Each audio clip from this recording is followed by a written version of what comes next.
এই গরুটা আছে, আপনি টিপ দিয়েছেন না ডাবছে? আমার নাম সুলতান, আমি জিনা থেকে আসছি। আমি আসছি আজকে সোমবারে। গরু আর 14টা, একটাও বেচা কিনা হয় নাই। গ্রাম গরুর দাম চাচ্ছি 3 লাখ, 2 লাখ, 1,30,000 এরকম আছে দাম, বড় ছোট। জি, আরো আসা হয়েছে। এখানে 2-3 বার আসছি, তবে এরকম লাইটের আলো আমরা পড়িনি। 2-3 বার আসছি, তাছাড়া বেচা কিনা ভালোই হয়, খারাপ হয় না। 20 বছর আমি নিজেই, আমার পাল আছে, গরুর পাল আছে, আমি তার থেকেই নিয়ে আসি। 20 বছর আগে আমি চাষ করতাম ধান পাট। ওখান থেকে গরুর ব্যবসা আসলাম। আমি গরু প্রথমে একটা গরু কিনি, একটা গাভী গরু কিনি। এই একটা গাভী গরুর থেকে আমি আস্তে আস্তে 9টা গরু, এখন 11টা গরুর মালিক। আজকের বাজারে আসছে 14টা, 11টা গাভী গরু আছে। জি, গাভী গরু আছে আমার। এই প্রসেস, একটা গরু 3 বছর 3.5 বছর লাগে একটা গরু তৈরি করতে। এর মাসে লাগে 3 বস্তা করে ভুসি, যার ভুসির দাম আছে 2650 টাকা।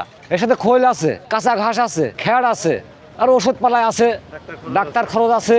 দেখা যায় একসময় গরুটার গায়ে জ্বর আসছে, ডাক্তার ডাকতে আসছে। কোনো সময় কানে হাত দিলে আমরা বুঝতে পারি এগুলো গায়ে জ্বর আছে। ঘাস খাবে না, ওর লক্ষণ ঠান্ডা পানি, এগুলো ধরবে। ডাক্তারের টাকা ভিজিট দিই, দেখা যায় একটা ডাক্তার আসলো, দেখে গেল, দেখা যাচ্ছে আমার 5টা গরু দেখাচ্ছি, 5টা গরু 1000 টাকা নিয়ে যাবে, 1000 টাকা নিয়ে যাবে। আর এর মধ্যে কি করবে, সে ওষুধ পানি লিখে দেবে। এই ডাক্তারের কাজ। এরা হচ্ছে সরকারি ডাক্তারও আছে, বেসরকারি ডাক্তারও আছে। এ খায় হচ্ছে ছুলা আছে, গম আছে, খুদ আছে, আপনার ভুট্টার ভুসি আছে। এইসব খাবার পিওর পাবে, একদম পিওর, শিওর দিয়ে দেবো। প্রয়োজন হলে ডাক্তার নিয়ে আসবে, ডাক্তার নিয়ে এসে আমার গরু পরীক্ষা করবে। যদি গরু কোনো ডিস্টার্ব হয়, গরু আমি ফিরেতে চলে যাবো।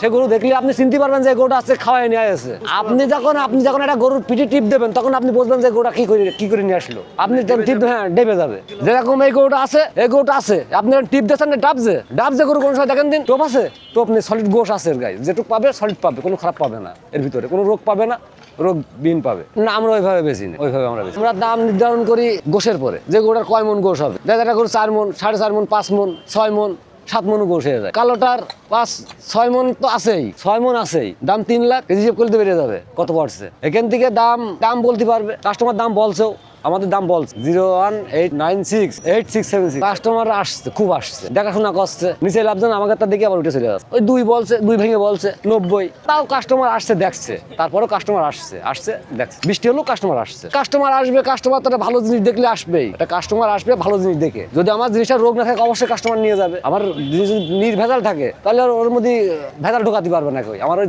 মালের মধ্যে কেউ ভেজাল ঢোকাতে পারবে না। আপনাকে দেখায় প্রমাণ করে দিলাম, এখানে আপনার প্রমাণই করে দিলাম। ঠিক আছে, কি প্রমাণ করবো বলেন? এখন কাস্টমার আসবে, দেখবে, যদি পছন্দ হয় তাহলে নেবে, পছন্দ হবে না নেবে না। আমি এটা বুঝি, আর কিছু বুঝিনি। আমার কাছে আসবে, ভালো জিনিস পাবে, খারাপ জিনিস পাবে না। লস তো হয়, তো লস লাভ হবে। লস হয়, দেখা যাচ্ছে আসলাম হাটে, গরুর চাপ, দেখা যাচ্ছে আমার গরুটা, একটা গরু দেখা যাচ্ছে আমার খরচ টরচ দিয়ে 2 লাখ 2.5 লাখ পড়ে গিয়েছে। ওকে 3 বছর পালতে হলে পারে 2 লাখ খেয়ে ফেলবে। ওটা কোনো ব্যাপার না, খেয়ে ফেলবো, ইসির মতন খেয়ে ফেলবে। দেখুন না, খাবার দিচ্ছে, খালি